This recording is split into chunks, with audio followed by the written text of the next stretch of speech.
बांस का पेड़। एक गुरु अपने शिष्य के साथ जंगल में जा रहे थे। ढलान पर से गुजरते वक्त अचानक शिष्य का पैर फिसला और वह तेजी से नीचे की ओर लुढ़कने लगा। वह खाई में गिरने ही वाला था कि तभी उसके हाथ में बांस का एक पौधा आ गया। उसने बांस के पौधे को मजबूती से पकड़ लिया और वह खाई में गिरने से बच गया। बांस धनुष की तरह तो मुड़ गया, लेकिन न तो वह जमीन से उखड़ा और न ही टूटा।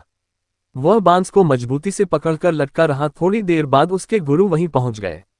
उन्होंने हाथ का सहारा देकर शिष्य को ऊपर खींच लिया। दोनों अपने रास्ते पर आगे बढ़ चले। राह में गुरु ने शिष्य से कहा, जान बचाने वाले बांस ने तुमसे कुछ कहा, तुमने सुना क्या?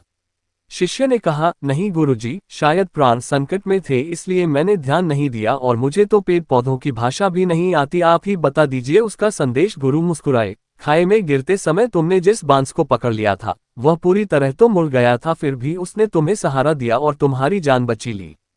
संत ने बात आगे बढ़ाई, बांस ने तुम्हारे लिए जो संदेश दिया वह मैं तुम्हें दिखाता हूँ। गुरु ने रास्ते में खड़े बांस के एक पौधे को खींचा और फिर छोड़ दिया। बांस लचककर अपनी जगह पर वापस लौट गया। हमें बांस की इसी लचीलेपन की खूबी को अपनाना चाहिए। तेज हवाएं बांसों के झुरमुट को झकझोरकर पूरी तरह से उखाड़ने की कोशिश तो करती हैं, लेकिन वह आगे पीछे डोलता तो है पर मजबूती से धरती में जमा रहता है।